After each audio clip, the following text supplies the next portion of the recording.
ನಮಸ್ಕಾರ ಸ್ನೇಹಿತರೆ, ಇವತ್ತಿನ ವಿಶೇಷ ಮಾಹಿತಿ. ಸ್ವಂತ ಉದ್ಯೋಗಕ್ಕೆ ಸರ್ಕಾರದಿಂದ ಭರ್ಜರಿ ಚಾನ್ಸ್. ಹೌದು ಸ್ನೇಹಿತರೆ, ಈಗ ಗ್ರಾಮ ಒನ್ ಕೇಂದ್ರ ಆರಂಭಿಸಲು ಸರ್ಕಾರ ಅರ್ಜಿ ಆಹ್ವಾನ ನೀಡಿದೆ. ಮೊದಲಿಗೆ ಗ್ರಾಮ ಒನ್ ಕೇಂದ್ರ ಅಂದ್ರೆ ಏನು ಅಂತ ತಿಳಿಯೋಣ ಬನ್ನಿ. ಸರ್ಕಾರ ವಿವಿಧ ಇಲಾಖೆಗಳ ಸೇವೆಗಳು ಅಂದ್ರೆ ಸರ್ಕಾರಿ ಸೇವೆಗಳು, ಜಾತಿ ಪ್ರಮಾಣ ಪತ್ರ, ಆದಾಯ ಪ್ರಮಾಣ ಪತ್ರ, ಪಹಣಿ ಗ್ರಾಮೀಣ ಜನರಿಗೆ ಸ್ಥಳೀಯವಾಗಿಯೇ ಸಿಗುವಂತೆ ಮಾಡಲು ಆರಂಭಿಸಿರುವಂತಹ ಒಂದು ಏಕಗವಾಕ್ಷೀಯ ಕೇಂದ್ರವೇ ಈ ಗ್ರಾಮ ಒನ್. ಇದು ಕೇವಲ ಸಾರ್ವಜನಿಕ ಸೇವೆ ಆಗಿರಲ್ಲ, ಯುವಕರಿಗೆ ಒಂದು ಗೌರವಯುತ ಸ್ವಯಂ ಉದ್ಯೋಗ ಕೂಡ ಆಗಿದೆ. ಹಾಗಿದ್ರೆ ಅರ್ಜಿ ಸಲ್ಲಿಸಲು ಬೇಕಾಗಿರುವಂತಹ ಕಡ್ಡಾಯ ಅರ್ಹತೆಗಳು ಏನು ಅಂತ ತಿಳಿಯೋಣ ಬನ್ನಿ. ಮೊದಲನೇದಾಗಿ ವಿದ್ಯಾರ್ಹತೆ. ಅಭ್ಯರ್ಥಿಯು ಕನಿಷ್ಠ ಸೆಕೆಂಡ್ PUC ಉತ್ತೀರ್ಣ ಆಗಿರಬೇಕು, ಅಂದ್ರೆ ಸೆಕೆಂಡ್ PUC ಪಾಸ್ ಆಗಿರಬೇಕು. ಇದ್ರ ಜೊತೆ ಡಿಪ್ಲೊಮೊ, ITI, ಯಾವುದೇ ಪದವಿ ಅಥವಾ ಸ್ನಾತಕೋತ್ತರ ಪದವಿ ಹೊಂದಿರೋರಿಗೆ ಆದ್ಯತೆ ಇರುತ್ತೆ. ತಾಂತ್ರಿಕವಾಗಿ ಕೇಂದ್ರವನ್ನ ನಡೆಸಲು ಕಂಪ್ಯೂಟರ್ ನಿರ್ವಹಣೆಯ ಮೂಲಭೂತ ಜ್ಞಾನ ಅವರಿಗೆ ಅತ್ಯಗತ್ಯವಾಗಿ ಬೇಕು. ಸ್ಥಳೀಯ ನಿವಾಸಿ ಅಂದ್ರೆ ಅರ್ಜಿದಾರರು ಕಡ್ಡಾಯವಾಗಿ ಕರ್ನಾಟಕದ ಕಾಯಂ ನಿವಾಸಿಯಾಗಿರಬೇಕು. ಬಂಡವಾಳ. ಕೇಂದ್ರದ ಮೂಲಸೌಕರ್ಯ ಮತ್ತೆ ಸ್ಥಾಪನೆಗಾಗಿ ಸುಮಾರು 1-2 ಲಕ್ಷ ರೂಪಾಯಿಗಳ ಹೂಡಿಕೆ ಮಾಡುವಂತಹ ಸಾಮರ್ಥ್ಯ ಹೊಂದಿರಬೇಕು.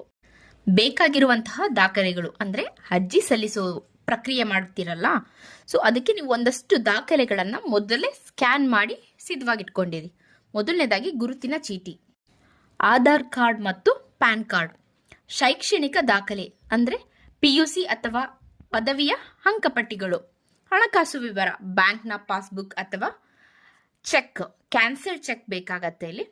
ವಾಸಸ್ಥಳ ದೃಢೀಕರಣ, ವಿಳಾಸದ ಅಂದ್ರೆ ಅಡ್ರೆಸ್ ಪ್ರೂಫ್, ವಿಳಾಸ ಪುರಾವೆ, ನಡತೆ ಪ್ರಮಾಣ ಪತ್ರ, ಪೊಲೀಸ್ ತಪಾಸಣಾ ಪ್ರಮಾಣದ ಪತ್ರ ಬೇಕಾಗತ್ತೆ, ಭಾವಚಿತ್ರ, ಅಭ್ಯರ್ಥಿಯ ಇತ್ತೀಚಿನ ಪಾಸ್ಪೋರ್ಟ್ ಸೈಜ್ ಫೋಟೋ ಬೇಕು. ಕೇಂದ್ರ ಸ್ಥಾಪನೆಗೆ ಬೇಕಾದಂತಹ ಮೂಲಸೌಕರ್ಯ. ಗ್ರಾಮ ಒನ್ ಕೇಂದ್ರ ವೃತ್ತಿಪರವಾಗಿ ಕಾಣಲು ಮತ್ತೆ ಕಾರ್ಯನಿರ್ವಹಿಸಲು ಒಂದಷ್ಟು ಉಪಕರಣಗಳು ಬೇಕು. ಉತ್ತಮ ಗುಣಮಟ್ಟದ ಡೆಸ್ಕ್ಟಾಪ್ ಅಥವಾ ಲ್ಯಾಪ್ಟಾಪ್, ಪ್ರಿಂಟರ್, ಸ್ಕ್ಯಾನರ್ ಹಾಗೂ ಬಯೋಮೆಟ್ರಿಕ್ ಸ್ಕ್ಯಾನರ್ನ ಸಾಧನ ಬೇಕು. ನಿರಂತರ ಮತ್ತು ವೇಗದ ಇಂಟರ್ನೆಟ್ ಸೌಲಭ್ಯ. ಕಚೇರಿಯ ವಿನ್ಯಾಸ ಹೇಗಿರಬೇಕು ಅಂದ್ರೆ ಕನಿಷ್ಠ ಒಬ್ಬ ಆಪರೇಟರ್ ಕುರ್ಚಿ, ಗ್ರಾಹಕರಿಗೆ 4-5 ಕುರ್ಚಿಗಳು ಬೇಕು. ಉತ್ತಮ ಗಾಳಿ ಬೆಳಕಿನ ವ್ಯವಸ್ಥೆ ಇರಬೇಕು.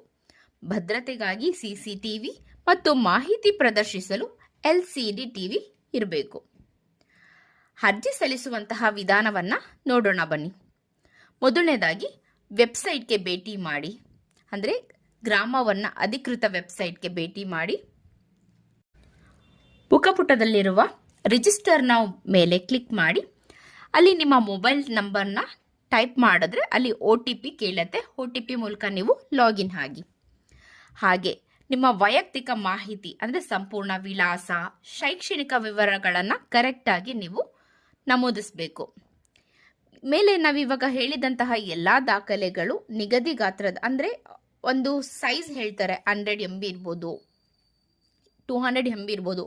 ಈ ಸೈಜ್ನ ಮೊದಲನೇ ನೀವು PDF ಅಲ್ಲಿ ರೆಡಿ ಮಾಡಿಟ್ಕೊಂಡು ಡಾಕ್ಯುಮೆಂಟ್ಸ್ನೆಲ್ಲ ನಂತರ ಕರೆಕ್ಟ್ ಸೈಜ್ಗೆ ಏನು ನೀವು ಸ್ಕ್ಯಾನ್ ಮಾಡಿ ಇಟ್ಕೊಂಡಿರ್ತೀರಲ್ಲ ಅದನ್ನು ಅಪ್ಲೋಡ್ ಮಾಡಿ. ಹಾಗೆ ಅರ್ಜಿ ಪ್ರಕ್ರಿಯೆ ಪೂರ್ಣಗೊಳಿಸೋದಕ್ಕೆ 100 ರೂಪಾಯಿ ಶುಲ್ಕನ ನೀವು ಪಾವತಿಸಬೇಕು.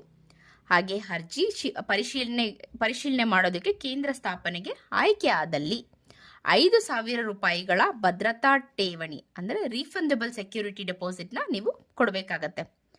ಹಾಗೆ ಒಂದು ವಿಶೇಷ ಸೂಚನೆ, ನೀವು ಗುರುತಿಸುವ ಕೇಂದ್ರ ಗ್ರಾಮದ ಜನದಟ್ಟಣೆ ಇರುವಂತಹ ಅಥವಾ ಪ್ರಮುಖ ರಸ್ತೆ ಪಕ್ಕದಲ್ಲಿದ್ದರೆ ನಿಮಗೆ ಪರ್ಮಿಷನ್ ಸಿಗುವಂತಹ ಚಾನ್ಸಸ್ ಜಾಸ್ತಿ ಇರುತ್ತೆ. ಇನ್ನೂ ಹೆಚ್ಚಿನ ಮಾಹಿತಿ ನಿಮಗೆ ಬೇಕಾದಲ್ಲಿ ನಿಮ್ಮ ಹತ್ತಿರ ಇರುವಂತಹ ತಾಲೂಕು ಕಚೇರಿಯನ್ನು ಸಂಪರ್ಕ ಮಾಡಿದ್ರೆ ನಿಮಗೆ ಅಲ್ಲಿ ತಿಳಿಸ್ಕೊಡ್ತಾರೆ. ಇವತ್ತಿನ ಮಾಹಿತಿ ನಿಮ್ಮೆಲ್ಲರಿಗೂ ಉಪಯೋಗವಾಗಿದೆ ಅಂತ ಭಾವಿಸ್ತೀನಿ. ಧನ್ಯವಾದಗಳು.